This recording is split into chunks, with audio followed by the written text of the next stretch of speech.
Depuis peu, nous sommes entrés dans le signe des Poissons, dernier signe du zodiaque. Nous entrons dans un monde subtil qui nous dépasse. Le monde de l'universel, de l'idéal, un signe d'émotion, des ressentis, des perceptions, du don de soi, de la compréhension et aussi de l'hypersensibilité, de la désillusion et de la confusion.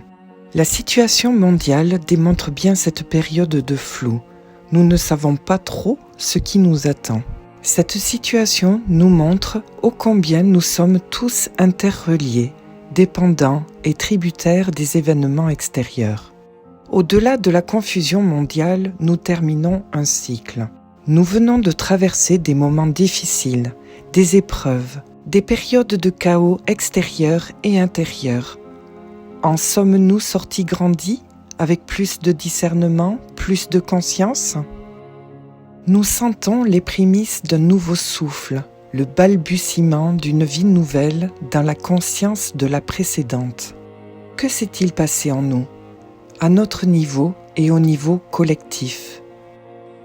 À la sortie de l'hiver, nous commençons à ressentir cette énergie de printemps. Nous avons hâte de passer à un nouveau cycle avec le Bélier. Pourtant, le temps des Poissons est précieux et riche en apprentissage. Neptune, dans son signe en Poissons depuis 2012 jusqu'en 2025, annonce une période d'évolution spirituelle massive, une réelle ouverture humanitaire, l'amour universel qui conduise les mentalités vers des buts plus altruistes. C'est le temps de croire et de rêver. En ce jour de nouvelle lune du 2 mars 2022, le couple d'amoureux Vénus et Mars se donnent la main et visitent Pluton. Ces trois planètes en conjonction se trouvent dans le signe solide, stable et endurant du Capricorne.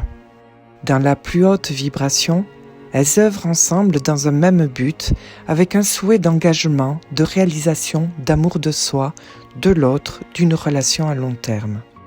Donner une nouvelle profondeur au couple.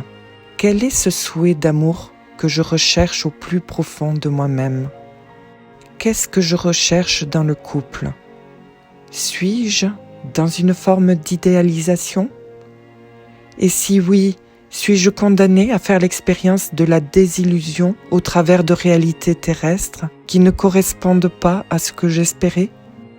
Oser regarder en profondeur ce que je ne veux pas voir en moi.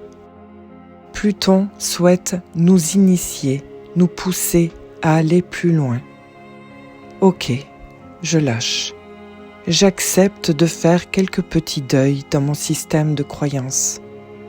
Je regarde cette transformation s'opérer en moi avec beaucoup plus de sérénité. Je me laisse traverser par cette ouverture dans une totale confiance. En cette journée de nouvelle lune, je rêve. Je m'accepte tel que je suis. Je me nourris de la beauté, de l'amour. Je ressens joie, sérénité. Je suis en harmonie avec la vie. Et toi, verseuse d'eau, quel est ton rêve ?